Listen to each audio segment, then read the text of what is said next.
जय हिंद। तुम मुझे खून दो, मैं तुम्हें आजादी दूंगा। आज मैं वही आजादी देने आया हूँ। यहाँ खून के बारे में बताने आया हूँ कि खून क्या होती है, खून में क्या क्या होते हैं, और खून के बारे में अच्छे से आज बताएंगे क्या होती है खून। तो चलिए शुरू करते हैं। जैसा कि आप पीछे बोर्ड पे देख पा रहे होंगे, पूरा अच्छे से एक एक पार्ट लिखा हुआ है कि खून क्या होती है, खून में क्या क्या कंपोनेंट होते हैं, क्या क्या पार्ट्स पाए जाते हैं। तो चलिए एक एक करके अच्छे से समझते हैं। तो सबसे पहले हम शुरुआत करेंगे कि खून क्या होती है। ब्लड।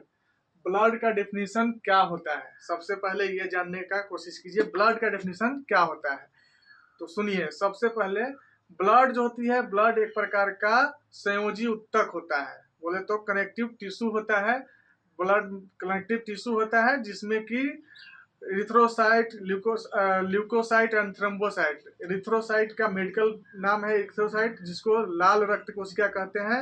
ल्यूकोसाइट जिसको श्वेत रक्त कणिका कहते हैं, और थ्रोम्बोसाइट जिसको प्लेटलेट्स कहते हैं। मेडिकल के भाषा में इरिथ्रोसाइट, ल्यूकोसाइट और थ्रोम्बोसाइट लिखा रहता है। जब आप किसी भी मेडिकल में जाइएगा, लैब में जहाँ पे आपका ब्लड टेस्ट होता है, तो ब्लड टेस्ट आपका होगा तो उस पर यही लिखा रहता है एरिथ्रोसाइट या फिर आरबीसी करके लिखा रहता है। ठीक है, तो एरिथ्रोसाइट, लिम्फोसाइट एंड ल्यूकोसाइट। तो चलिए आज शुरुआत करते हैं, देखते हैं कि ब्लड का डेफिनेशन। जैसा कि आपने जाना कि ब्लड जो होता है एक प्रकार का संयोजी उत्तक होता है।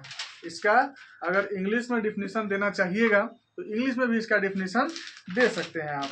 जैसे इंग्लिश में इसको कह सकते हैं कि blood is a specialised connective tissue.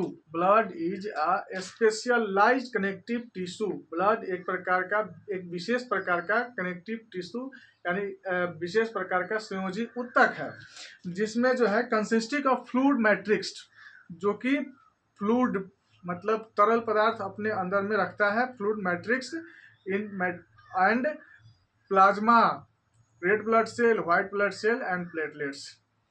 और उसी को दो अलग भागों में बांटा गया है। एक होती है प्लाज्मा, दूसरा होती है ब्लड सेल। तो सबसे पहले ये जानिए कि ब्लड सेल क्या होती है, प्लाज्मा क्या होती है। प्लाज्मा जो होती है, जैसे आप देखिएगा red blood cell, white blood cell और प्लेटलेट्स है। एक मान लीजिए कि वाटर के साथ अगर किसी चीज़ को मिक्स करते हैं, तो जो उसमें मिक्स करते हैं सॉल्यूट, वो होता है, जो मिक्स होता है सॉल्यूट वो होता है रेड ब्लड सेल, और जो जिसमें मिक्स होती है वो होती है प्लाज्मा। तो प्लाज्मा जो होती है वो white blood cell, red blood cell और प्लेटलेट्स को निकाल दीजिएगा तो जो शेष बच जाएगा पानी, तरल पदार्थ, उसी को बोलते हैं प्लाज्मा। पूरे ब्लड में जो होती है प्लाज्मा की मात्रा होती है लगभग 55%। ठीक है, लगभग 55% पूरे ब्लड में जो होती है प्लाज्मा की मात्रा होती है। ठीक है, और ब्लड का मात्रा जो होता है ब्लड सेल का, वो होती है लगभग 45%। यानी प्लाज्मा का मात्रा होता है ज्यादा और ब्लड सेल का मात्रा होता है कम। और उसके बाद जो आते हैं कि प्लाज्मा क्या काम करती है। जो ब्लड सेल होती है, व्हाइट ब्लड सेल हो, रेड ब्लड सेल हो, प्लेटलेट्स हो, उसको जो पूरे शरीर में ले जाने का काम करती है, पूरे सर्कुलेटरी सिस्टम में ले जाने का जो काम करती है वो प्लाज्मा ही करती है। तो प्लाज्मा का मेन काम क्या होता है, ब्लड सेल को पूरे शरीर में लेके जाना। प्लाज्मा 55% पाई जाती है पूरे शरीर में। और इसमें जो है आती है एक वाटर और दूसरा डिजोल्व सब्सटेंस। क्या होती है प्लाज्मा, तो आप पहले ही अब क्वेश्चन करेंगे कि पहले ही आप बोल रहे हैं प्लाज्मा होती है वाटर, जो सॉल्वेंट होती है, और उसके बाद ब्लड सेल को आप बता दिए सॉल्यूट जो घुला होता है, तो फिर इसमें डिजोल्व सब्सटेंस कहाँ से आई है, ये आपके मन में क्वेश्चन आ सकता है। तो ये जो डिजोल्व सब्सटेंस होती है, ये आपका आरबीसी, डब्ल्यूबीसी और प्लेटलेट्स के अलावा जो और अन्य पार्टिकल होते हैं डिजोल्व सॉल्यूट, वो इसमें रह जाते हैं। मैंने क्या बोला था कि आप जो होल ब्लड है, पूरा ब्लड जो होती है, उसमें से आप आरबीसी, डब्ल्यूबीसी और प्लेटलेट्स को अगर हटा देते हैं तो जो बच जाती है उसी को हम प्लाज्मा कहते हैं। तो उसमें जो बच जाती है वो होती है वाटर और दूसरा होता है डिजोल्व सब्सटेंस। वाटर जो होता है प्लाज्मा के अंदर वो होता है लगभग 90 से 92%, यानी 90 to 92% इसमें पानी ही होता है प्लाज्मा के अंदर। और बाकी जो डिजोल्व सब्सटेंस होता है वो होता है 7 से 8%।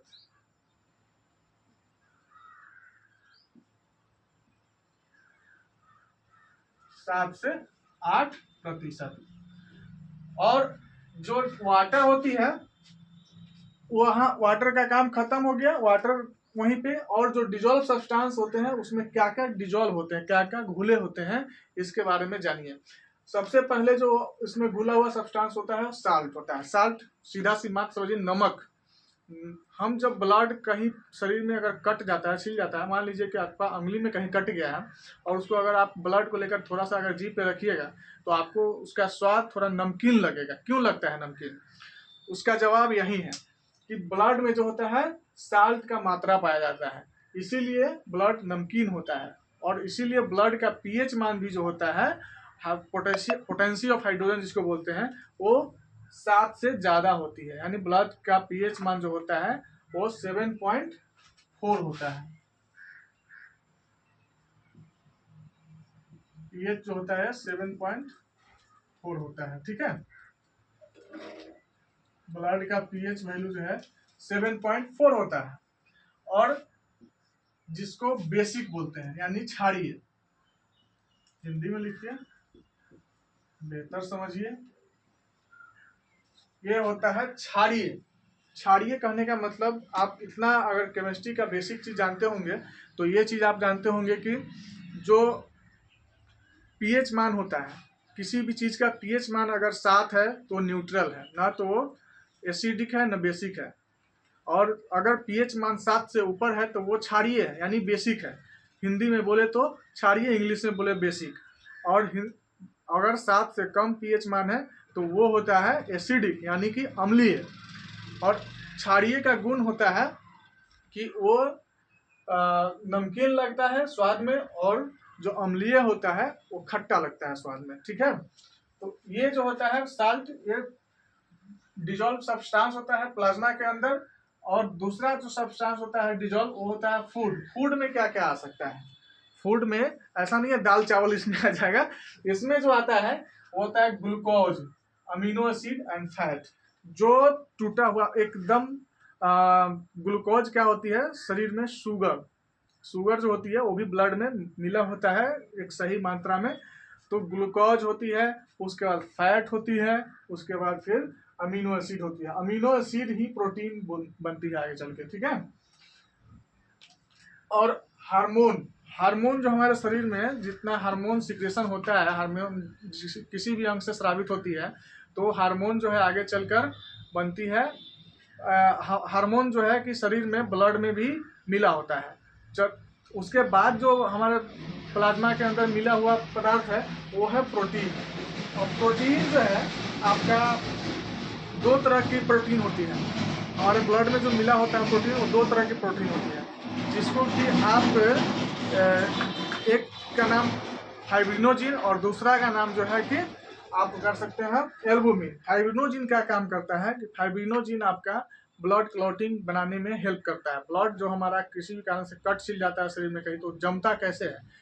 तो सब जानते हैं कि प्लेटलेट्स की वजह से जमता है। प्लेटलेट्स में जो होता है फाइब्रिनोजिन भी हेल्प करता है, तब जाकर ब्लड क्लॉटिंग बनती है। दूसरा होता है एल्बुमिन। एल्बुमिन क्या करता है कि ऑस्मोटिक प्रेशर जो होता है ब्लड का, उसको मेंटेन करने का काम करती है, ठीक है। तो ये जो आप एक पार्ट हमारा था ब्लड का प्लाज्मा, उसको आप समझ गए। और आते हैं दूसरे पार्ट में। दूसरा पार्ट क्या है हमारा? Blood cell. ब्लड सेल क्या होती है कि ब्लड सेल जो होता है हमारा 3 प्रकार का होती है। एक आरबीसी यानी रेड ब्लड सेल, और डब्ल्यूबीसी यानी व्हाइट ब्लड सेल, और प्लेटलेट्स यानी कि प्लेटलेट्स। आरबीसी जो होती है उसका मेन काम क्या होता है? शरीर में हमारा आरबीसी क्या काम करता है? शरीर में जो है आरबीसी हमको ऑक्सीजन का सप्लाई करता है। एक जगह से दूसरे जगह शरीर में कहीं ऑक्सीजन लेके जाती है, हार्मोन भी जाती है सब में, लेकिन मेन काम जो होता है आरबीसी का वो होता है ऑक्सीजन का सप्लाई करना पूरे बॉडी में।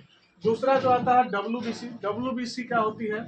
उसका काम मेनली होता है हमारे शरीर में कि वो जो होती है हमारे शरीर को इम्यून सिस्टम यानी प्रतिरक्षा तंत्र, कहने का मतलब कि शरीर में जो हमारा बाहरी किसी भी बीमारी से, किसी भी बैक्टीरिया से, विषाणु से लड़ने का जो क्षमता है वो WBC के कारण ही होता है। प्लेटलेट्स क्या काम करती है कि ब्लड में अगर कहीं कट या छिल जाती है हमारे शरीर में कोई भी अंग, तो वहां से ब्लड बहने लगती है। अगर प्लेटलेट्स ना होगा तो वहां ब्लड बहना बंद ही नहीं होगा। ब्लड को थक्का बनाती है प्लेटलेट्स, और किसके मदद से? फाइब्रिनोजिन की मदद से।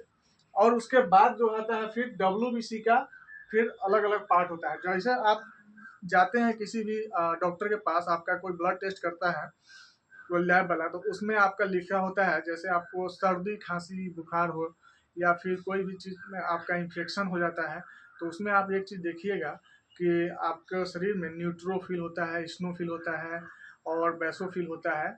ये सब का मात्रा अगर आप रिपोर्ट में देखिएगा नॉर्मल मात्रा से अगर बढ़ा होगा तो इसका मतलब होता है कि आपके शरीर में इन्फेक्शन है। आप इतना रिपोर्ट नॉर्मल आप खुद भी देख सकते हैं। जब कोई अगर आपको देखना होगा, जैसे आपको 2-4 चीज़ आपको बता देते हैं। अगर आप कभी भी किसी भी लैब में टेस्ट करवाते हैं, किसी भी डॉक्टर से आप अगर इलाज करवा रहे हैं और ब्लड टेस्ट आपका होता है, तो कुछ चीज़ आप खुद से देख सकते हैं। जैसे कि हीमोग्लोबिन होता है। हीमोग्लोबिन का मात्रा जो होता है नॉर्मल वो 11 से लेकर 11 से लेकर और 14 तक होती है एक पुरुष के अंदर, और महिला के अंदर जो होती है 9 से लेकर 11 तक होती है। महिला के अंदर जो है ब्लड की अमाउंट हमेशा कम होती है, क्योंकि उसके शरीर से ब्लड का रिलीज हमेशा हर महीने उसका जो मेंस्ट्रुएशन साइकिल होता है, जिसके ब्लड से कारण उसका शरीर से ब्लड निकल जाती है, तो उसके शरीर में मेंटेन ब्लड जो होती है पुरुष के मतलब कंपैरिजन में कम होती है, तुलना में कम होती है। अगर दूसरा चीज़ अगर आप ये देखना चाहेंगे कि हीमोग्लोबिन का ये मात्रा मैंने बताया है, रेड ब्लड सेल का जो होता है वो 4.7 से लेकर 7.2 माइक्रो पर माइक्रोलीटर होती है, ठीक है। और उसके बाद जो हमारा व्हाइट ब्लड सेल होता है, व्हाइट ब्लड सेल में जो व्हाइट ब्लड सेल से पहले आइए प्लेटलेट्स का जो मात्रा होता है लगभग 1.5 लाख से लेकर 4.5 लाख पर माइक्रोलीटर के हिसाब से हमारे शरीर में पाया जाता है। अगर इससे कम या इससे ज़्यादा आपके शरीर में प्लेटलेट्स की कमी है संख्या है, तो इसका मतलब आपके प्लेटलेट्स में मतलब समस्या है और उसका इलाज आपको करवाना होगा, ठीक है। उसी तरह RBC है। WBC में क्या होता है कि ग्रेनुलोसाइट होती है। अच्छा, एक चीज इसमें हम बताना भूल गए, RBC जो होती है ब्लड सेल में, जैसे 45% ब्लड सेल होती है, उसमें लगभग 40 से लेकर 43 या 44% तक होती है इसमें RBC अकेला। सिर्फ अकेला RBC का मात्रा इतना होता है। WBC का जो मात्रा होता है वो WBC होता है आपका 1% लगभग, उसमें थोड़ा अप डाउन हो सकता है। 1% अप्रोक्स इसका मात्रा होता है। प्लेटलेट्स भी जो होता है शरीर में 1% होता है, ठीक है। और इसी 1% में ग्रेनुलोसाइट होता है, और एक ग्रेनुलोसाइट होता है। WBC के 2 पार्ट होते हैं। ग्रेनुलोसाइट के अंदर न्यूट्रोफिल, स्नोफिल, बेसोफिल, ये 3 ऐसे कंपोनेंट है जो कि बैक्टीरिया से लड़ने का काम करते हैं। ये बैक्टीरिया से लड़ने का काम करता है। और ये जो हमारा एक ग्रेनुलोसाइट है, इसमें लिम्फोसाइट यानी बी सेल और मोनोसाइट यानी टी सेल होता है। लिम्फोसाइट क्या करता है कि ये भी जो है एंटीबॉडी बनाता है। कोई भी बाहर से दूसरे फॉरेन पार्टिकल हमारे शरीर में आती है, नुकसान पहुंचाती है, तो उसके लिए एंटीबॉडी तैयार करती है हमारा लिम्फोसाइट। और मोनोसाइट क्या होती है कि जब कोई कैंसरस सेल हमारे शरीर में, अगर कोई कैंसर बनाने वाला सेल का डेवलपमेंट हो रहा है, मतलब कैंसर बनाने वाला सेल अगर बन रहा है, तो उसको जो है ये मोनोसाइट, जिसके अंदर टी सेल होती है, उसको किल करती है, उसको मारती है, जिसमें कैंसर से सुरक्षा देने का भी काम करती है हमारा व्हाइट ब्लड सेल। अगर व्हाइट ब्लड सेल आपके शरीर में कम है तो इससे भी आपको जो है कि बीमारी हो सकती है। और बढ़ा हुआ है तो इसका संकेत है कि आपके शरीर में पहले से इन्फेक्शन लग चुका है, और इसी कारण इसका अपना मात्रा बढ़ा करके उसको उस इन्फेक्शन से लड़ने का काम कर रही है, उसको मारने का काम कर रही है।